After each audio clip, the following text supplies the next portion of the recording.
This decision isn't just reckless, it's reprehensible. It's not what New Yorkers want. We're the Armed Attorneys. Today we're talking about New York's new highly restrictive carry law that was passed in the wake of New York State Pistol and Rifle versus Bruen. We're going to talk through what the new law covers, why we don't think the new law stands, and why it's actually really good news when anti-gun states pass bad laws now. But before we get rolling, show your support for the Second Amendment by hitting the like button. Let's start by I want you guys to see the screen grab from the New York governor's website about this law that they've passed. Governor Hochul announces new concealed carry laws passed in response to reckless Supreme Court decision. That reckless Supreme Court. Oh, I mean, just first of all, bold statement, Kathy. Yeah, those precocious little scamps up in the Supreme Court. It just is so disrespectful, but fine. Let's take a step back. We have New York State Pistol and Rifle Association versus Bruen, of course, our best 2A case in decades, if not ever. I mean, if the state of New York gave us this case, the state of New York may issue handgun licenses. Is what the whole case was about, in addition to the wonderful new Second Amendment standard we got from Bruen for evaluating firearm restrictions. But the state of New York, in response to being told you must issue handgun licenses to people who qualify, has said, okay, it's like a kid when they're like trying to get around the rules, sort of, you know? Yeah, well, I would say it's panic. New York's like, I'm not touching you, yeah. Supreme Court. Or the way that I imagine is, New York, it was very difficult to legally carry in the state of New York and New York City proper. I mean, it was very, very difficult. And I just imagine in my head, it's like Gallagher smashing a watermelon of all the, infringements that the state of New York had. And they're trying to put the watermelon back together. We're going to start with the watermelon. And they're not having a very good time at doing it. No, and so what they're doing is like, okay, well, I guess we have to issue licenses, but here's our carry law, and these are all of our sensitive places. And so essentially, even if you have a New York handgun license, the new law in the state of New York, which expanded play, it was already very restricted, but it did expand, is saying, well, that's great that you have a handgun license, cute handgun license you have there, you still can't carry anywhere because these are our list of sensitive places.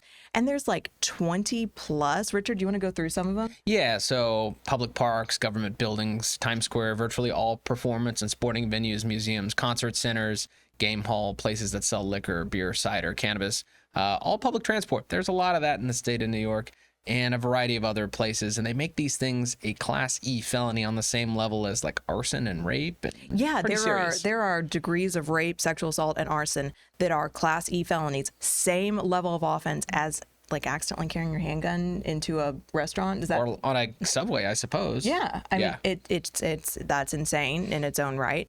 But very interesting that I guess we should thank New York, because I think that they are potentially setting us up here for another fantastic 2A case that tells us what is a sensitive place, such that the government can tell you that you can't carry your handgun there, because Bruen does say, right, that opinion does have language about upholding sensitive places, and I think it's worth quoting. So here we go. To be clear, even if a modern day regulation is not a dead ringer for historical precursors, it still may be analogous enough to pass constitutional muster. For example, courts can use analogies to long-standing laws forbidding the carrying of firearms in sensitive places such as schools and government buildings to determine whether modern regulations are constitutionally permissible. So recall one-step test from New York State Pistol and Rifle versus Bruen about whether or not your 2A restriction passes constitutional muster.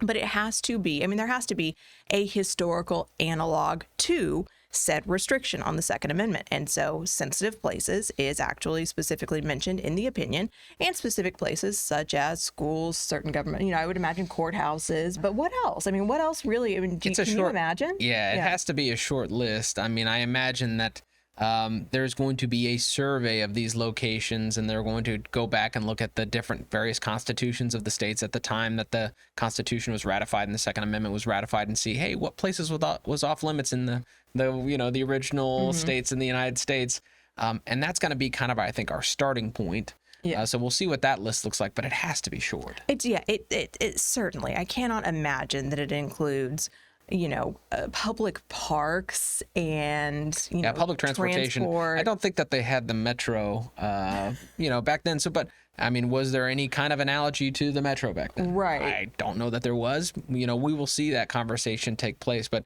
have we seen any litigation on this front? Yes, actually, Gun Owners of America, which if you are not a member, it is just a fantastic organization. They do a lot of wonderful 2A litigation. I mean, not only that, but legislative efforts as well. But they have already filed suit.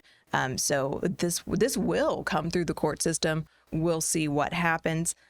It's now that we have New York State Pistol and Rifle versus Bruen, it's really exciting to anytime someone, passes a terrible law, it's good news now, not bad, because we say, what's coming down next? Right. And we see that in the comments, like, how can this stand under the New York State Rifle and Pistol Association v. Bruen case? Yeah. And, it's frustrating because courts' opinions are limited to the issues that are in front of them. So we have all these ancillary issues, and to see them work their way through the courts, I think is very exciting. It's very exciting.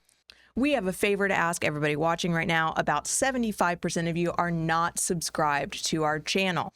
If you enjoy our content, subscribe.